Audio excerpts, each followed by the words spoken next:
This is what I don't want to read it. But I mean, I can talk about it. Okay.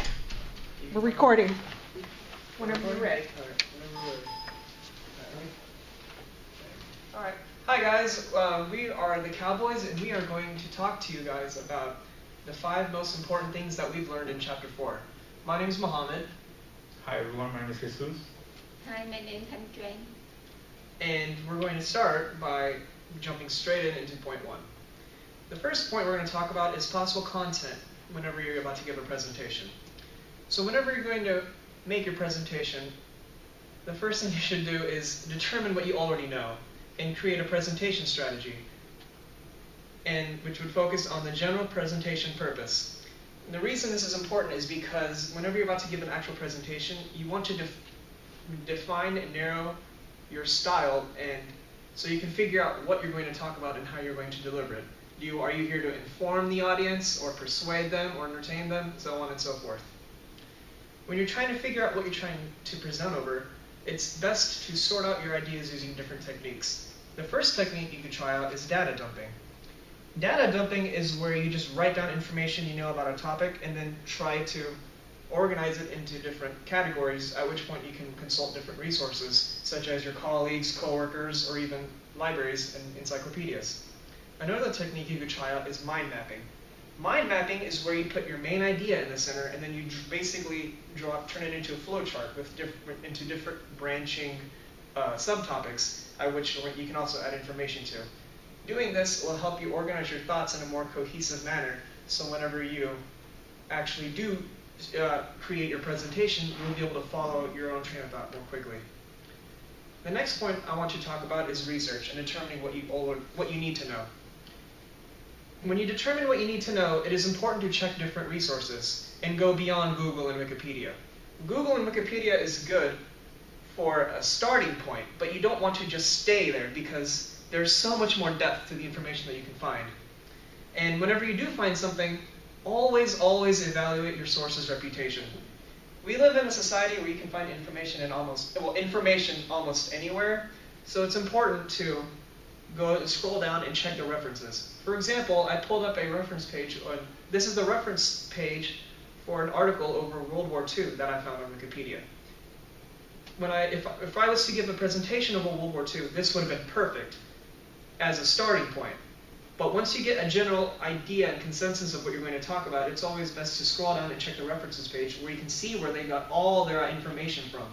At which point you can go even more in depth and check out their experts. The third point we want to talk about is the delivery, at which point I'm going to hand it over to my colleague Jesus. Thank you, Mohammed. After you have gathered and focused and organized all the information from your research, now it is time to choose and strategize how to deliver that presentation. Many times presentations are like documents. They both have 3 parts: opening, body, and closing. Many times, you get to choose. I'm sorry. Make sure you prepare this in a sequence that works for you. Sometimes, some people does straight to the body to ensure a clear structure. Other people decides to do chronological, where they do the opening, then they put together the body, and then they decide how to close. Opening is crucial. It sets the stage, builds interest in your topic, and just make sure this section is not too long and complex. That's okay. That's why we're here. You can eat your fine. I'm going to make sure I memorize it, because grabbing their attention, or attention getter. Common ways can be ask a question or say, or talk about an anecdote.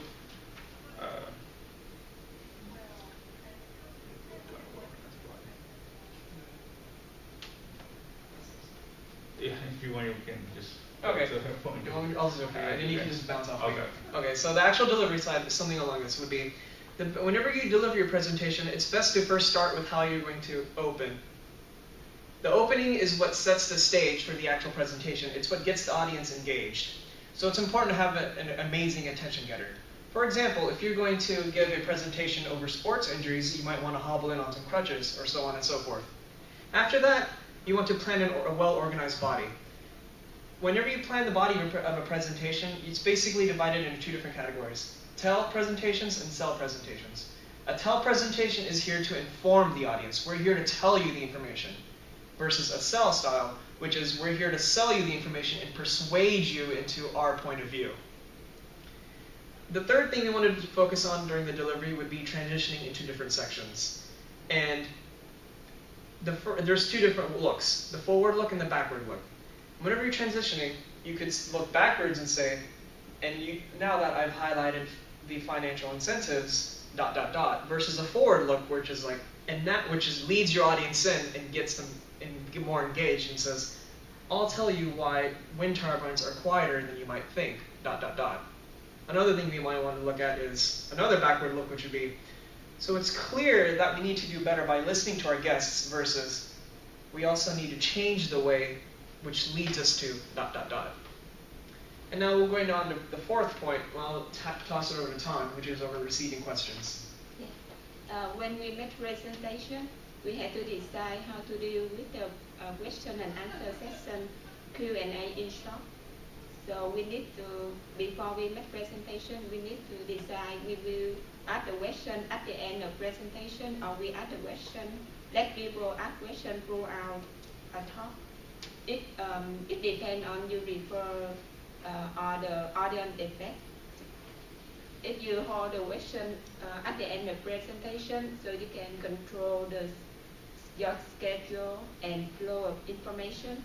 If people can ask you question, so then go out a talk, so they can get clarification what they need, and they can ask what they need, and so that get the audience participate attentively to a presentation, and the speaker needs to encourage audience to ask a question. So after make a presentation, the presenter needs to stand near the audience and ask them a question and keep an eye contact with the audience.